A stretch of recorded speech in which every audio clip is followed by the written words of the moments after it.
Thanks for checking out our video series, Community Connections.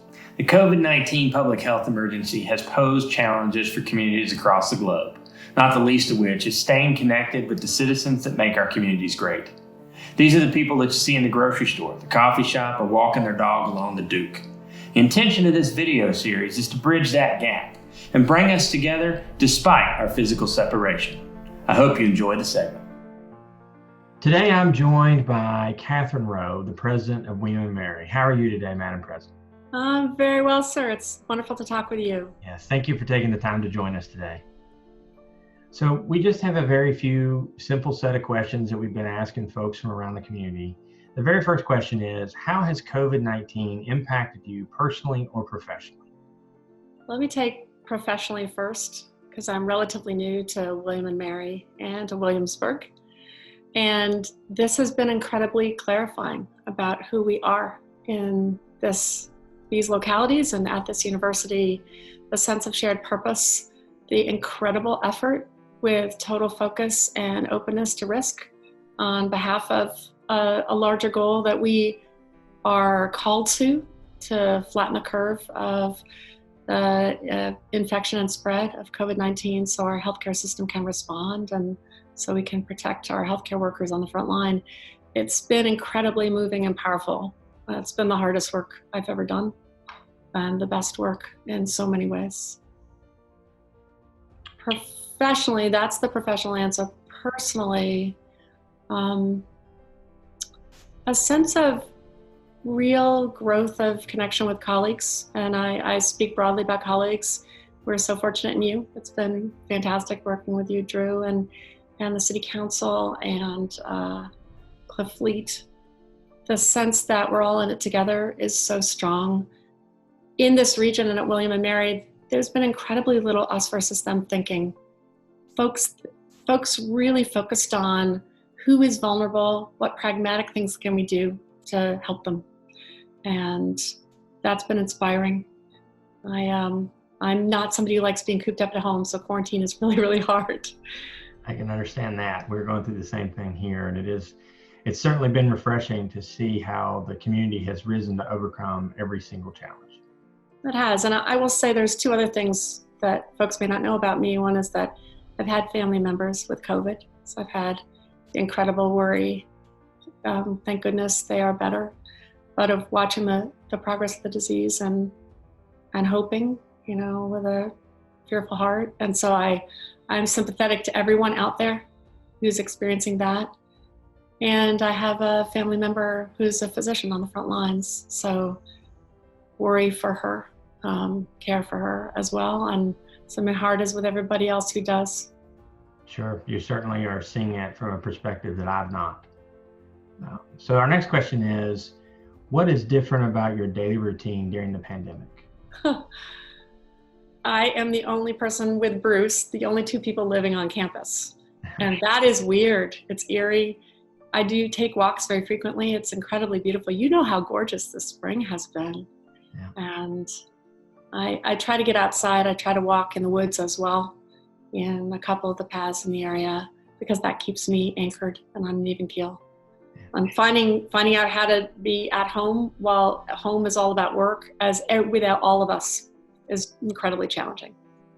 Yeah, it's been very hard to figure out how to draw that line without the barrier of leaving the office for home.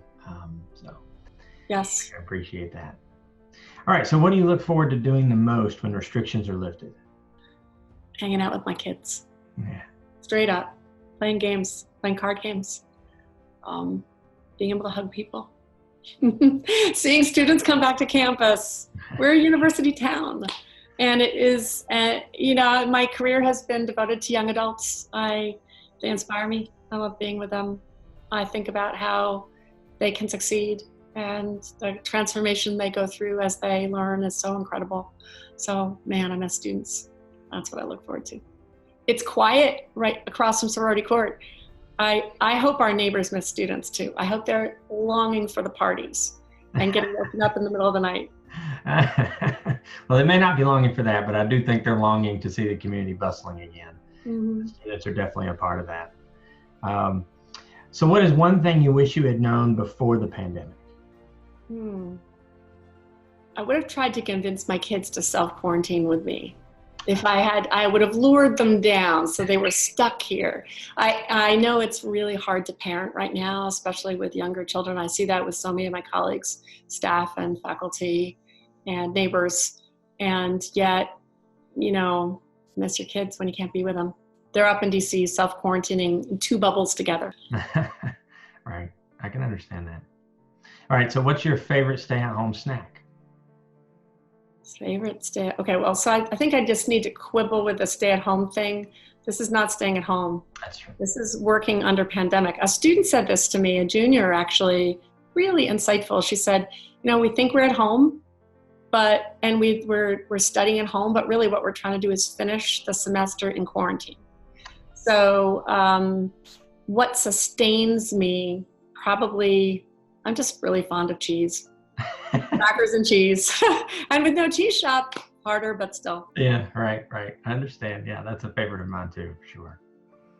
So how are you spending the time that you do have at home that's not at work? Reading new sci-fi novels, watching favorite TV shows. Really fond of The Last Kingdom, which is now in its 4th season, I think. Super geeky, Anglo-Saxons fighting Danes.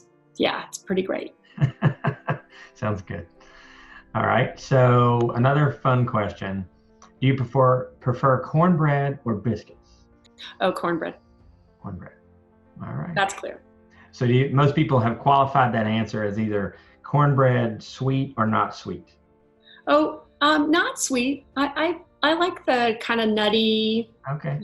That it's the corn itself that gives the sweetness, not sugar or molasses. Okay. All right. I think we can tell a lot about where people are from that question. Yeah, you probably can. All right. So what about Williamsburg's community are you most proud? Oh, just the way we've pulled together. The sense that we're in it together. We had community spread and a hotspot early, and we responded. And we are seeing the incredible effort of self-quarantine making a difference. And that gives me optimism. And it's a close community. So it's nice seeing people walk by outside the president's house and wave if I'm in the yard. And a lot of care and a lot of creative thinking about planning ahead. I am really looking forward to the time that's just starting now when we can begin to think about what it looks like to reopen. It's a confusing time because we don't know what will be possible. But it's also a hopeful time, and the planning that we can do together reorients us. That's good. Thank you. So what's one thing you want Williamsburg to know? Right from the beginning, when we thought through what were the goals that were going to be our North Star as we led our way through this unprecedented crisis, unprecedented in my experience at least, in living memory, we had 4 goals. One was to safeguard the health of our community. And by that, for me, I mean all of our community. I mean the surrounding localities in our region and our country and our far-flung community. The second was to keep teaching and keep learning. And we have done that so amazingly. More than 2,000 courses went online and at a distance in less than 2 weeks. And all of you listening know that higher ed is not known for being nimble. But with total shared purpose and a lot of creativity, we made that happen in the interests of those first 2 goals. The third goal has been to keep working, keep our research operation going, do everything we can to keep people employed. It's very hard. We know the economy is really going to be challenging, but that's a goal that we are still pursuing and will pursue as long as we can. And then the 4th goal was to slow the spread of the virus. So knowing that we were in that with so many around the nation and around the world has been a great source of strength. Well, thank you, Madam President, for your time today and for your leadership at William & Mary during such a strange time to be a leader of government and higher education alike. It is. It's incredibly strange, but it's so inspiring. I'm thinking of the students who are doing startup delivery services, right? And our School of Education running webinars on parenting at home and teaching kids at home at a distance, 7-year-olds, 10-year-olds, the sense that we're part of a larger community and that there's a lot of resources to draw on is really, really clear and really inspiring. So thank you for being part of this with us. Yeah, absolutely. And we look forward to seeing you around town. Thanks. You too. All right. Thank you. Thanks for joining us for Community Connections and for doing your part to help slow the spread. I hope that you will continue to find ways to stay connected and be engaged. We're stronger together.